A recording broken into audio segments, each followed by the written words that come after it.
बोलिए नंदनंदन भगवान की। कुछ समय बाद गोकर्ण जी पिंडदान करके घर लौट कर आए। आंगन में रात्रि के समय सोने पहुंचे तो एक विचित्र घटना घटित हुई। आधी रात का समय था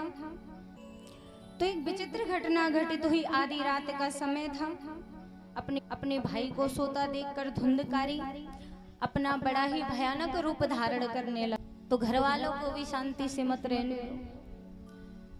जिन जिन लोगों की जो पितृदोष रहता है उनको तो महाराज भागवत कथा जरूर करानी चाहिए। कोई भी ऐसी अकाल मृत्यु जिनके कुटुंब में हो जाती है, कुल खानदान में हो जाती है, उनको तो जरूर भागवत कथा करानी चाहिए। हंसते हैं और आपके मुखमंडल पे जब हंसी आती है ना तो हमें लगता है कि हमारी राधा रानी हंस रही है, और जब हमारे पिता हंसते हैं तो हमें लगता है कि कन्हैया जी हंस रहे हैं। तो आप ऐसे हंसते रहिए, हमेशा ऐसे ही हंसते रहिए। यही हम ठाकुर जी से प्रार्थना करेंगे कि आत्मा से सुखी रहना है और हंसना है तो भगवान की शरण में रहिए महाराज, और कोई उपाय नहीं है इसके अलावा। बहुत समय बीत गया।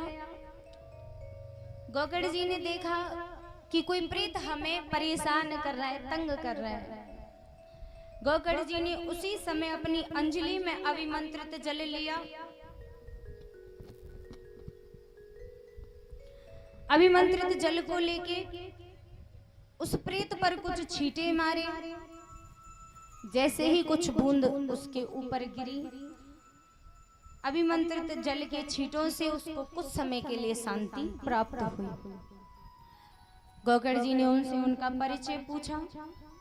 कुछ क्षण के लिए उनको शांति प्राप्त हुई तो उन्होंने बताया कि हम तुम्हारे भाई धुंधकारी हैं महाराज। अपने घोर कुकर्मों के कारण ब्रह्मत्व का नाश कर प्रेत योनि में हम प्राप्त हो गए हैं, प्रेत योनि को हम प्राप्त हो गए हैं। हमने अपने कर्तव्य कर्म को नहीं पहचाना, इसके कारण हमारी ऐसी दुर्गति हुई है।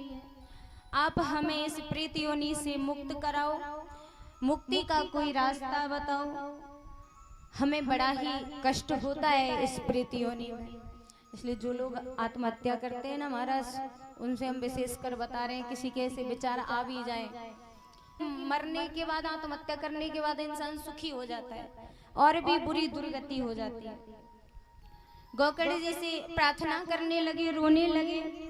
गोकर्ण जी ने कहा, मैंने तुम्हारे लिए, तुम्हारी शांति के लिए गया जी में पिंडदान करवाए हैं, श्राद्ध आदि करवाए हैं, लेकिन तुम्हें मुक्ति क्यों नहीं मिली? उन्होंने बताया, महाराज मेरे गया जी में 100 पिंडदान करवाए जाए तब भी मुझे मुक्ति प्राप्त नहीं हो सकती। मैंने जीवन में कोई भी अच्छा कार्य नहीं किया,